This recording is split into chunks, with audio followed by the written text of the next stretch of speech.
Hello guys, today I'm out here on Layton Lakes with a beginner guide and I'm basically gonna be explaining how the game works. And to start off, there are two maps that you start with. It is Layton Lake, this map, and the other lake is Hirschfielen. In total, there are 13 maps right now, and the other maps are unlocked if you buy them for real money. But anyways, let's get going with the guide. So, your inventory is probably going to look something like this. You will have a 243, you will have a Fukusu 357 handgun, and you will have a Caber Sam Stewart 12G shotgun, and you will have the normal binoculars and a deer bleed collar. So, to buy bullets and new weapons, you basically go to this storage right here. You can access the storage at all outposts, these houses that are put out on different areas on the map. But anyways, you exit and here you have the store. Up here you have the storage. Here you have your character, you can change your character how you want. You also have a garage if you have the DLC for ATVs. And you can also get a DLC for a dog. But anyways, you're not gonna have this many weapons as I have different DLCs that unlocks other weapons for me. But say if you want to buy some ammo for a weapon, or let's take this 243 as a starter weapon. To see the right ammo, you can click down here in the bottom right, compatible items, and here you will see all the things you can use for it. And you mainly want to buy polymer tip bullets. Polymer tip bullets are better than soft point bullets, at least from what I think. So you should try and get your hands on some polymer tip bullets in the beginning. Although, if you're low on money, you have to buy the soft point bullets. So you could start off with these, and once you gain some money, you go over to polymer tip bullets because they're gonna be better. And once you have leveled up your rifle score a bit, you will actually unlock you could unlock the 270, which is a quite good weapon actually. But I would mainly focus on getting enough money for the 7mm.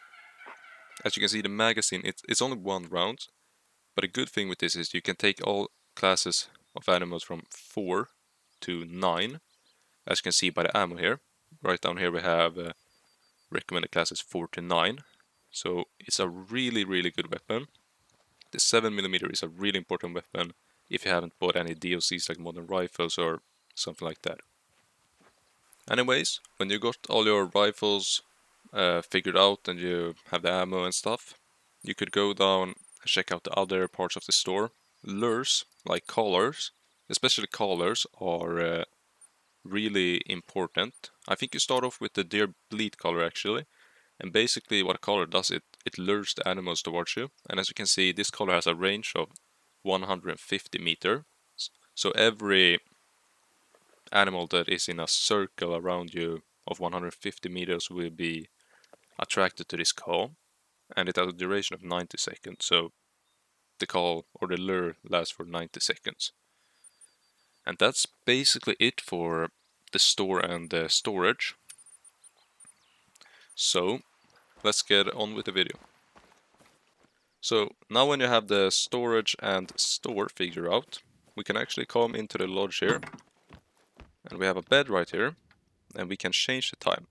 And right now we're going to change the time to 8:52 because we're going after whitetails, and I explain why we're just choosing the time 8:52. If you go out here and click on the map, as you can see there is different kind of zones here. We have some sleep zone or resting zones, some feeding zones, and drinking zones. And what you mainly want to target for most animals are the drinking zones, because around the shores, if you run down a little bit here, as you can see, it's very open along the shores. Now we're not rendering in the all the brush and stuff because we're quite far away, but as you can see down there, it's quite open around the shorelines, so it actually makes it a lot easier But I was thinking we're going to be running around here in the Balmont Lake region and see if we can get any whitetails. And I'll explain where to shoot and where to aim and that kind of stuff. But anyways, I'll cut back to you guys. So as you can see, we have some whitetails, and a tip, because in the beginning you won't have the binoculars to measure the distance, what you can do is actually click R, and you will place a waypoint, and you can kind of see the distance. It's about 250 out, so let's scoot in a little bit closer, and I will explain a little bit more where you should aim and that kind of stuff. Looks like we spooked a few whitetails as well, but there should be some whitetails still in the brush here that are calm, and we could try and call them in. Here we go. We got a buck coming in here at about 80, 90, 100 meters, something like that. And now we're actually gonna try and use the collar. And you won't have the dog if you haven't bought it, so that's nothing to worry about.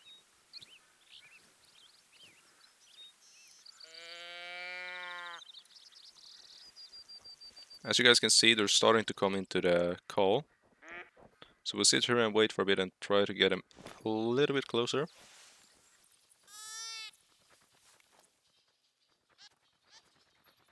As you can see right now, you can see where you can shoot animal and where the vital organs are. We got a buck coming in real close here, so let's pull up the 243 and we can basically aim right about in the middle behind there. And there we go. I believe that was a hard shot. Okay, now you may be thinking that went way too quick, Capto. So I'll slow it down for you. If you have a frontal shot, you basically want to aim in the area that shows up now. And if you have a broadside shot, you want to aim in the area that shows up now. Now I'm gonna show you some stuff in the harvesting screen that you have to think about. So as you can see right here, to get the full score, right now we got a silver. There is there are different ratings for animals. There are silver, gold, diamond, and we also have great ones, but you're probably not gonna find a great one when you're starting off, but you never know. And as you can see here, we can see for silver you need a score of 112. For gold it needs to be 193, and for diamond it needs to be 255. And what determines the score for most animals are the antlers. For some animals it's length, like alligators, and there is also weight for some animals, I believe. But you can see here like the length and the main beam length, tip to tip spread, and those kind of stuff measure into what score you're basically gonna get. But right here, down here we had the harvest checks. So to get this full score, you actually you have to use the proper animal or proper ammo for this animal. You cannot shoot it more than 2 times. You have to hit one of the trophy organ, and that are the lungs, the heart, the liver, and you can also hit it in the neck. And that's basically it. If you do all of those 4 checks completed and right, you should get the full score. And to check what kind of ammo, if you're unsure what you can shoot, you can hover over the ammo, and as you will see down in the, let's see if there we go, down here in the bottom right, you can see recommended classes 2 to 6.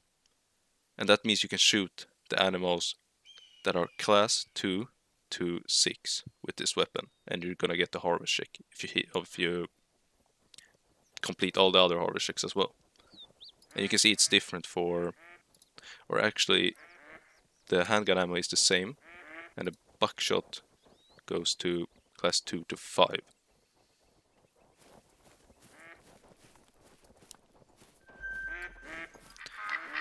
And you're probably not gonna have the right ammo for ducks when you're starting off, because you haven't unlocked birdshot, but you can still shoot them with the buckshot to get more shotgun score.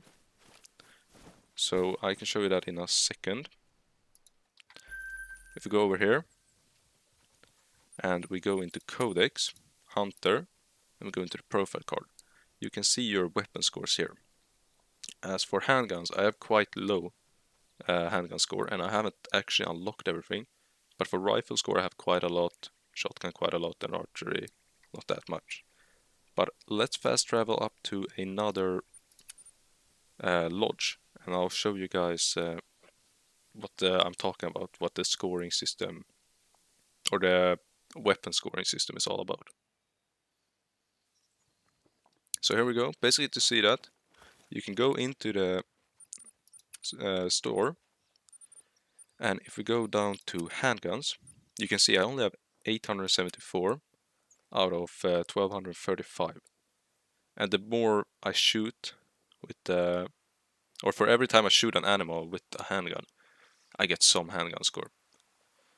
And this one as well, I need 3000 for this one. So you have to shoot things to get more score for your different kind of weapons. Now we're going to go into another very important aspect of the game, and that is skills, and we have perks as well. And every time, or not every time, in the beginning you get a perk point or a skill point for every time you level up, and then it becomes every third level, I believe, and it continues on to level 60. And to get level 60 you need 293,384 XP. And basically when you get a skill, let's actually do this. Wait, let's go in here and we can reset our skills. So when you get a skill, you can buy certain perks, you can call them. And let's buy this one. And right here, this is a really important one, spotting knowledge. I would level that one up to 3 out of 3, because it's really important. And this one doesn't really matter what you take, but let's not go through all of them right now. But as you can see, you have, I can show you all my skills right now. You can definitely change it up if you want to go for another type of skill tree or something. But here are mine, I will show all of them. And here are the perks. The perks are basically the same thing, but you basically just level up perks. Here are my handgun perks. And just because it says handgun doesn't mean it only affects handgun. As you can see on the first one here, it unlocks the ability to reload all weapons while running, so this affects all weapons, not just handguns. And here we have my shotgun perks. And lastly we have my archery perks. And you guys saw in the beginning my ambusher skills before I reset them. But basically skills and perks are really important to level up. And you can actually see how many points you have up here. Right now I have 4 skill points to level up the thing that I want. So at this point in the video, I think you're starting to figure out pretty good how this game works. And right now I'm on Hirschfjällen, which is the other starting map. And this is the map. And you're probably not going to have all of these outposts like I do unlocked up here and here and here. And that is because you have to go out and explore and unlock them. And that takes quite some time. You can usually do it quicker in multiplayer actually. If people have tents placed down, you can fast forward to the tents and get a little bit closer to the outpost you want to go to. But I'm actually going to be heading out into multiplayer and showing you some stuff in multiplayer right now, so let's hop into that. So to get into multiplayer, you basically click on multiplayer down here, and you can sort different maps up on these arrow buttons here. And the different maps that we have are Hirschfjällen, Leighton Lake, Medved Taiga, Vurhunga Savannah, Park Fernando, Spring Creek Manor is a trophy lodge, which I can cover later on in the video. We have Yukon Valley, so we have Saseka Safari, which is another trophy lodge. Then we have Cuatro Colinas, Silver Ridge Peaks, Tiabaroa, Rancho del Arroyo, Mississippi, Reventuli Coast, and finally New England. Those are the maps that you can play in multiplayer.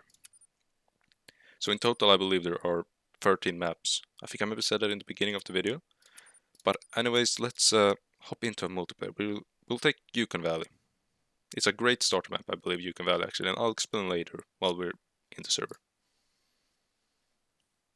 So here we are in multiplayer, and some things actually change. As you can see, if you click on I, you can see I'm not the lobby leader. That means I can't change the time. As you can see, if I go and try to change the time, I can't even access the menu. So you have to ask the lobby leader to change the time if you want to hunt something specific.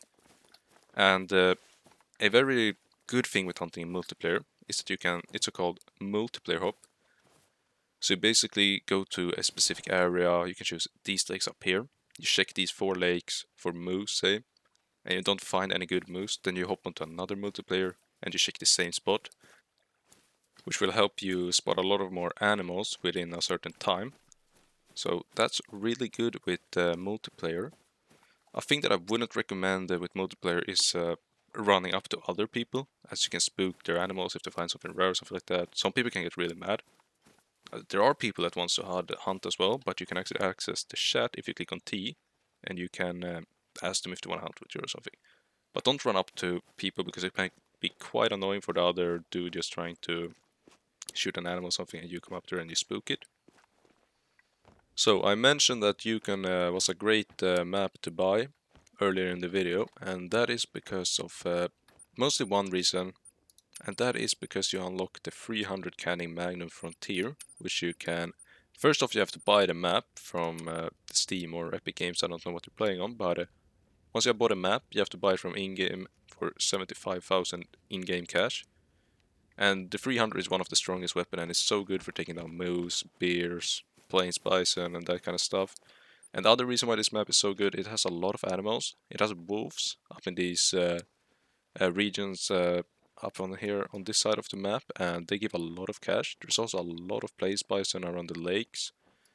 And it's basically a lot of animals on this map, and it's quite easy to hunt them, so I would really recommend it for the first map you buy.